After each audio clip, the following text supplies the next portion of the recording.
அப்படி பகவான் படியிழந்து வரும்போது அந்த ஆறுவெள்ளி கைலாசத்திலே பார்வதி நானும் இன்னைக்கு கூட வருவோம் தான். எங்க உலக மக்களுக்கு கண்டிப்பா வந்தே தீர்வேன்.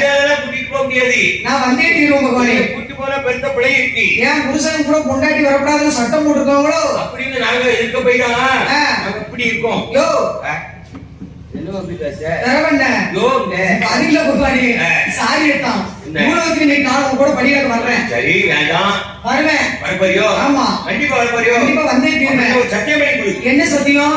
அண்ணன் மேல ஒரு சத்தியம் பண்ணி கொடு. அவ்வளவுதானே. நான் வாயை திறக்க மாட்டேன். என்னங்க ஏங்க உங்க மனைவியாக இந்த பார்வதி நான் உலகம் வந்தோம்னா வாயை திறக்க மாட்டேன். மறு வார்த்தை பேச மாட்டேன். இது எங்க அண்ணன் கோபால கண்ணன் மீது அந்த நாராயணன் மீது சத்தியம். நாளை முதல் குடிக்க மாட்டேன். சத்தியமணி தங்கம் நிப்பாட்டிமா போடுங்க. இன்னைக்கு ராத்திரிக்கு தூங்க வேண்டும். என்ன செய்யணும்? ஊத்திக்கிறேன் கொஞ்சம்.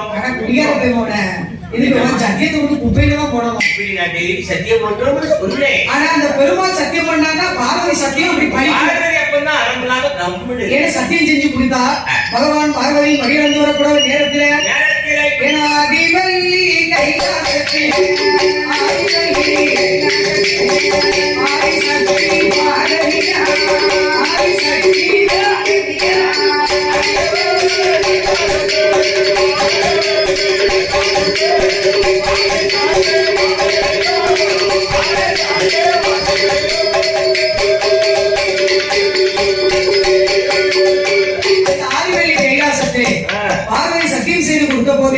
நந்தீஸ்வர கடவுளை வரவழைத்து இருவரும் உலக மக்களுக்கு படியிறக்க வருகிறார்கள்.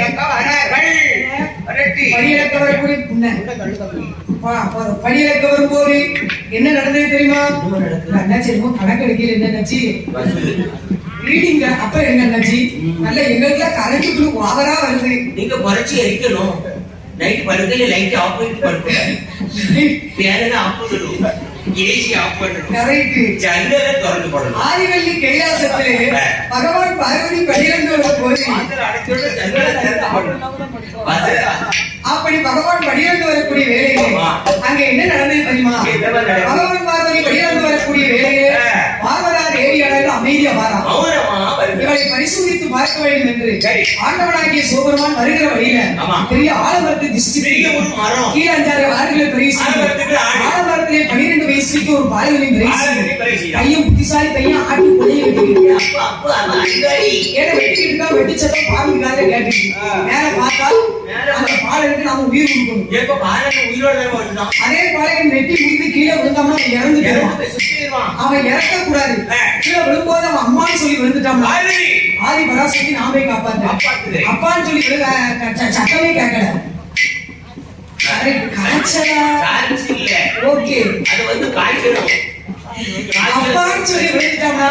நீங்க போய் காப்பாற்றணும். பேசி முடிச்சு இருக்காங்க. சித்திரை மாசம் 1ஆம் நாள்ல பிறந்த உள்ளே அர்த்தம் போயிட்டு சித்திரை மாசம் பிறந்தவைய வெட்டிக்கிட்டு இருக்கான். வெட்டி கொத்து உடைமா வாரான். விளப்பற உள்ள ஒரு அம்மான்னு சொல்லியிருக்கான். கருவா பிரேமவே ஒரு அப்பான்னு சொல்லியிருக்கான். ஏன் சுழிப்பேமவனே ஒரு சித்தின்னு சொல்லியிருக்கான். அவன் என்ன சொல்லி அவன் செத்தே போனான். வாழ பிறந்த வாழுதான் சாக பிறந்த பேசாம என்னோடு வாயிலதாமா இருக்கு வாழ்வு தாய். நம்ம வாய் எப்படி நடமாடுதோ அதுக்கு தகுந்ததான் நமக்கு என்று சொல்லி மீண்டும் பகவான்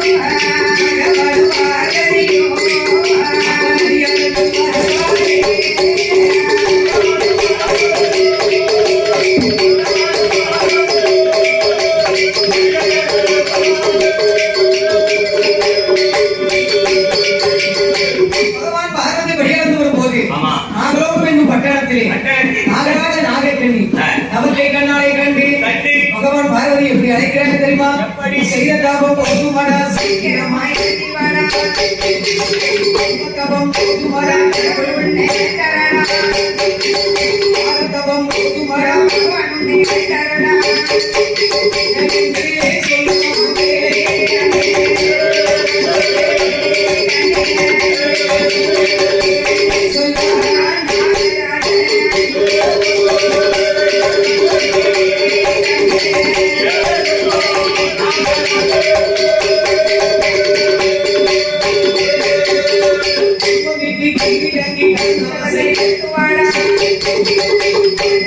ஓடி வந்து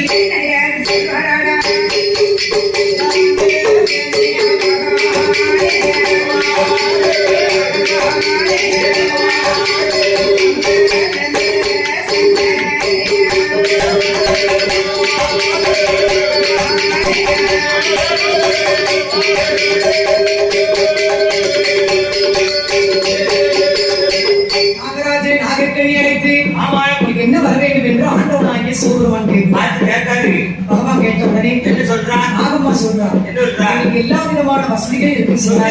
சுகருக்கு சொந்த பந்தமெல்லாம் நிறைய இருக்கு ஒரு குழந்தை வர வேண்டும் சிவனே. ஆமா பிள்ளை எங்களுக்கு உங்களுக்கு பிள்ளை வர வேணும்னா பிள்ளையே கொடுத்தேன் உங்க ஜாதகத்தை எடுத்து பார்க்கணும் என்று சொன்ன உடனே உங்க ஜாதகம் எடுத்து சித்ரா மாசையில சித்ரா பௌர்ணமியில எடுத்து ஏற்கனவே வந்து சித்திரபுத்திரனை அவருக்கு தான் இருக்கு எல்லாருமே கணக்கு நாகராஜன் கணக்கையும் நாகம்மா கணக்கையும் எடுத்து பார்க்கும் போது என்னாச்சு ரெண்டு பேரும் ஜாதகமே பாப ஜாதகம் அம்மா இருவருமே பிறந்தவர் இல்லை. ஐயோ அப்படின்னா பார்வதியை போய் மகளாக பிறக்க வேண்டும் ஓடி என்று சொல்லும்போது வாயு பகவானை வரவழைத்து கலசங்களை கொண்டு வர செய்து சரி நாகம்மா கையிலே கொடுத்து கையில் கொடுத்து நீங்க அழகாத்து வந்தா உங்களுக்கு ஒரு மண்டலத்துக்கு உங்களுக்கு பிறந்தவர் கிடைக்கும் ஒரு மண்டலம் அடுத்தபடி மாறியே உங்களுக்கு பிள்ளையா பிறப்பான் இல்லையா என்று சொன்ன போது அந்த மண் கலசத்தை வாங்கிய நாகம்மா அதை எப்படி அடைக்காக்க போறா தெரியுமா நாகக்கண் நீ கையில் வாங்கி நாகக்கண் நீ கையில் வாங்கி